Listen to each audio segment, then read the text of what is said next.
Shalom teman-teman, Shalom Bapak Ibu. Nama saya Arga Leandro Syadari. Nama saya Hari Abdi Deharma Sitinjak. Apa kabar semuanya? Pastinya sehat, dahsyat, dan luar biasa kan? Kita kembali lagi dalam PAJ pagi hari ini. Sebelum kita memulai PA, kita berdoa dulu ya. Ayo duduk yang manis. Lipat tangannya, tutup matanya. Kita berdoa. Tuhan Yesus, terima kasih buat penyertaan-Mu, buat hidup kami di pagi hari ini. Tuhan Yesus, sebentar lagi kami akan memulai ibadah PA kami. Kiranya Engkau berkati kami, bimbing kami agar kami boleh fokus dalam mendengarkan firman-Mu. Tuhan Yesus, berkatilah kami anak-anak-Mu, guru-guru dan orang tua kami. Ampunilah kami ya Tuhan atas segala dosa dan kesalahan kami. Kami berdoa dan mengucap syukur atas nama Yesus Kristus, Tuhan dan Juru Selamat kami yang hidup. Amin. Tema kita pagi hari ini tentang seri tokoh Ishak. Ishak adalah anak Abraham dan salah satu tokoh yang penting di Perjanjian Lama. Nah teman-teman, kenal dengan Bapak Abraham kan? Yuk kita bernyanyi lagu Bapak Abraham bersama-sama dan ikuti gerakannya ya.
Teman-teman, perbuatan baik dan taat harus selalu dilakukan karena kita adalah anak-anak Tuhan Allah. Berbuatlah yang baik kepada semua ciptaan Tuhan. Firman Tuhan akan disampaikan oleh Miss Nara Saragi. Mari kita angkat pujian kita yang kedua yang berjudul baik dan taat. Mari kita bernyanyi bersama-sama.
Kita sangat bersyukur hari ini boleh berjumpa lagi. Tadi kita sudah bernyanyi bersama-sama, karena itu menambah semangat kita untuk mendengarkan firman Tuhan pagi ini.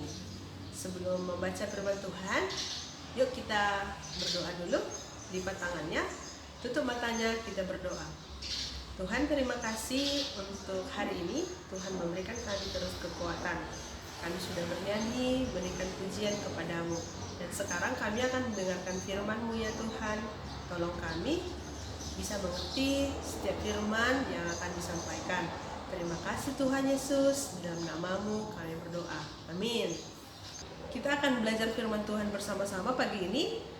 Kita akan belajar dari Kejadian 22 ayat 1 sampai 14. Yuk kita ikutin ceritanya.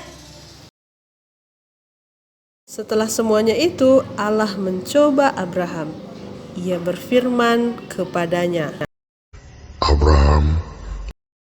Lalu sahutnya, Ya Tuhan.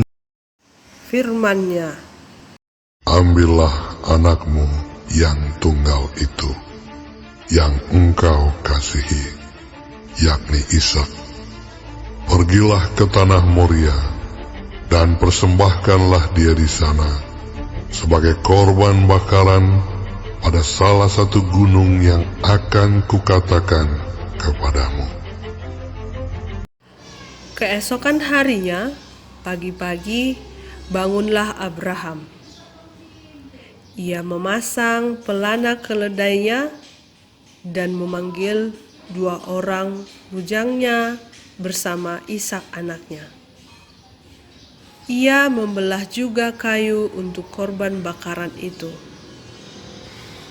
Lalu berangkatlah ia dan pergi ke tempat yang dikatakan Allah kepadanya. Ketika pada hari ketiga Abraham melayangkan pandangnya, kelihatanlah kepadanya tempat itu dari jauh. Kata Abraham kepada kedua bujangnya itu, Tinggallah kamu di sini dengan keledai ini.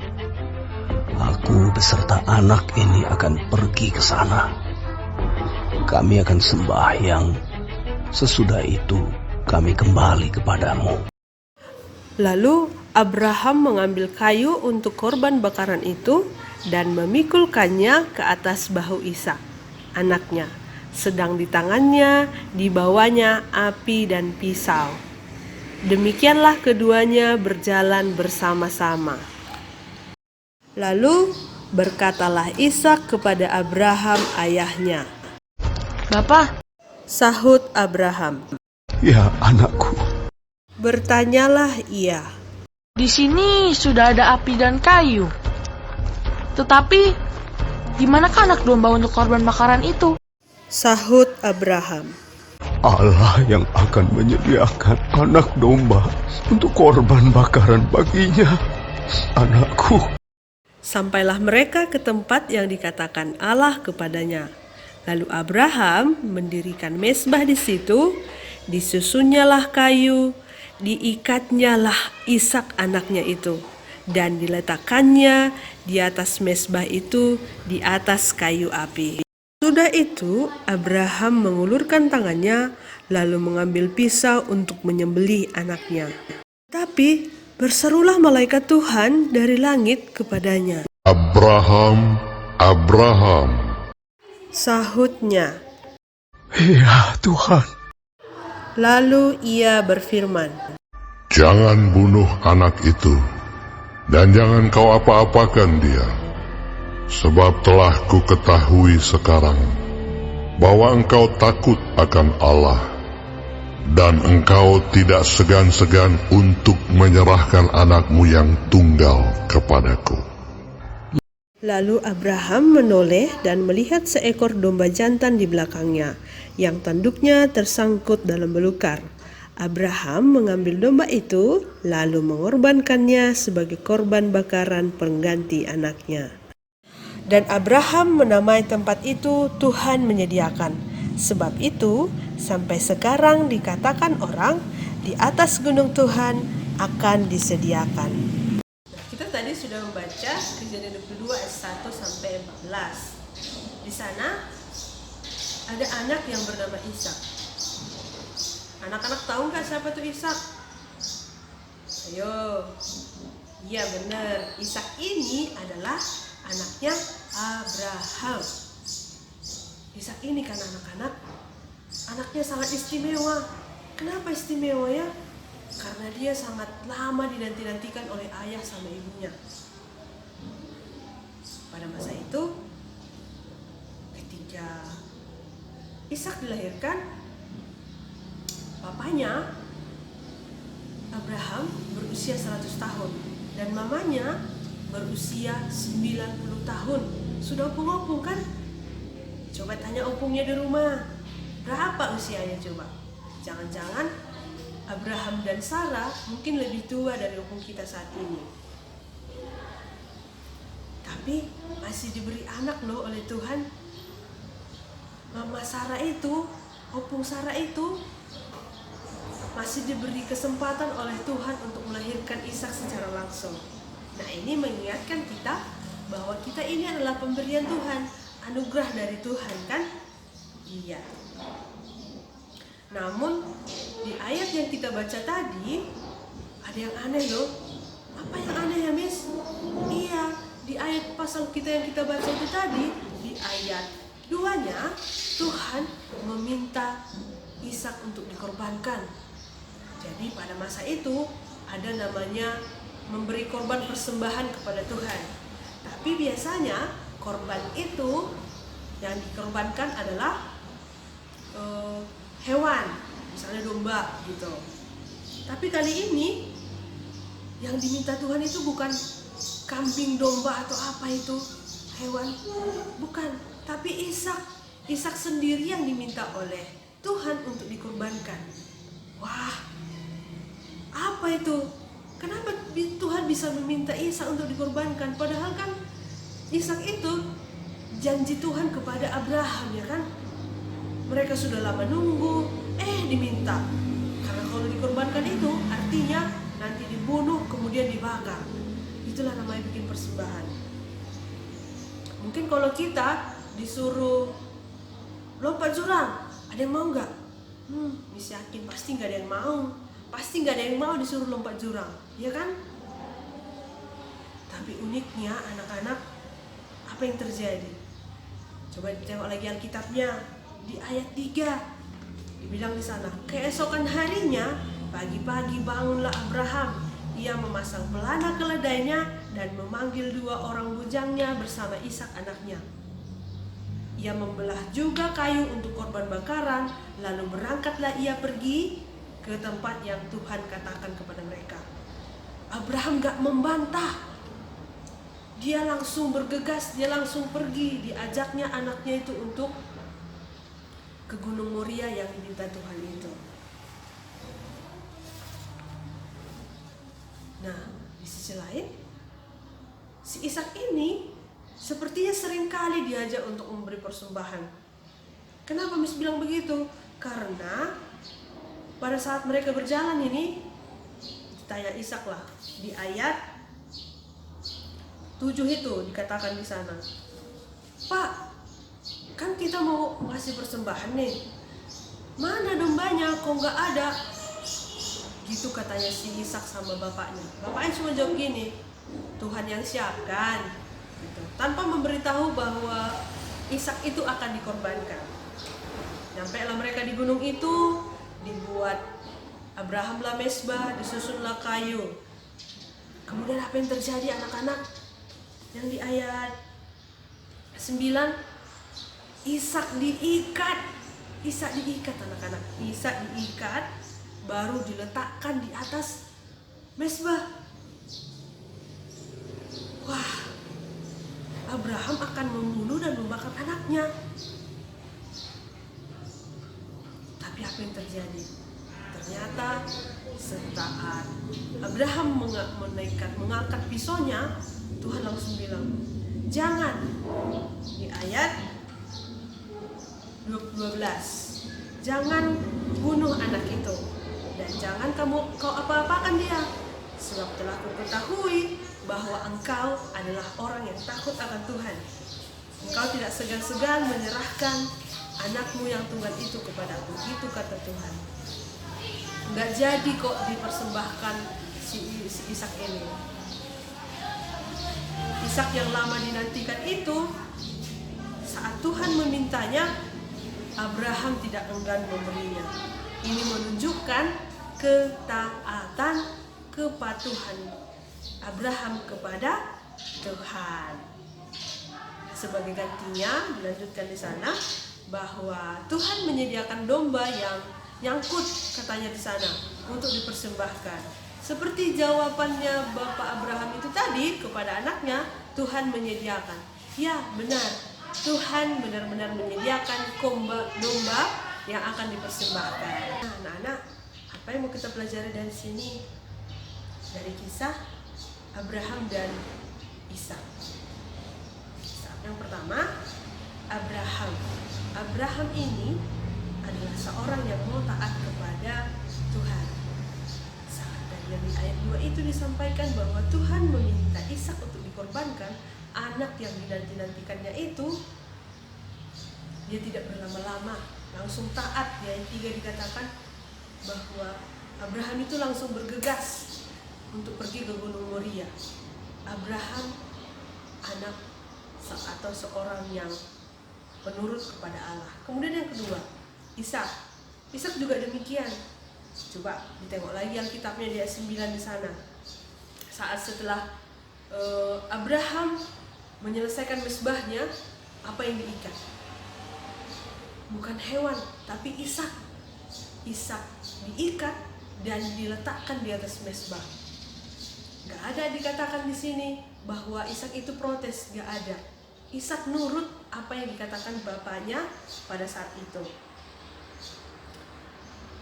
Seperti Abraham dan Ishak yang anak yang kita katakan anak Allah yang penurut. Kita mungkin kalau diminta melakukan hal-hal yang tidak masuk akal seperti Abraham dan Ishak, mungkin kita akan menolak. Namun untuk hal-hal baik yang dinasihatkan kepada kita, harusnya tidak ada alasan untuk menolak, ya kan? Atau tidak ada alasan untuk tidak mendengar. Misalnya mengerjakan tugas-tugas sekolah, kemudian mematuhi peraturan sekolah, mendengarkan orang tua di rumah, kemudian mengikuti anjuran pemerintah seperti saat ini, menggunakan masker katanya, harus menjaga jarak, sering mencuci tangan. Nah, ayo kita lakukan gitu. Miss, guru-guru DC Sibaro, anak-anak, orang tua, dan semua teman-teman yang boleh ikut dalam ibadah kita ini, kita harus semangat mengerjakan ini agar kita menjadi seseorang atau menjadi anak Tuhan yang mau mendengar, mengikuti aturan, belajar sungguh-sungguh.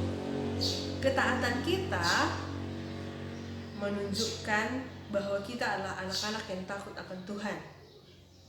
Kemauan kita untuk mendengar dan melakukan sebagai bukti hormat kita kepada Tuhan.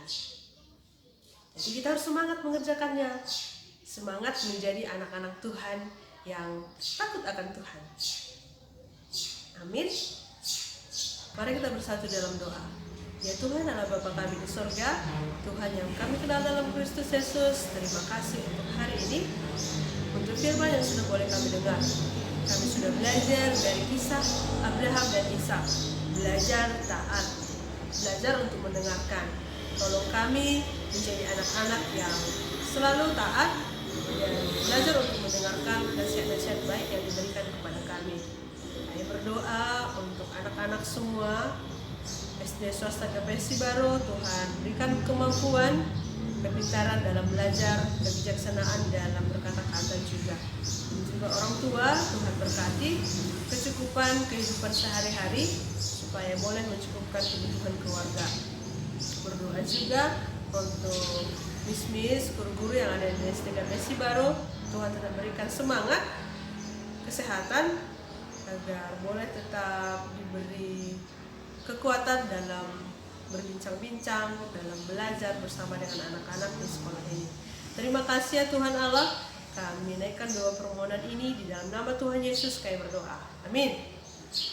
Sampai jumpa anak-anak semua, Tuhan Yesus memberkati.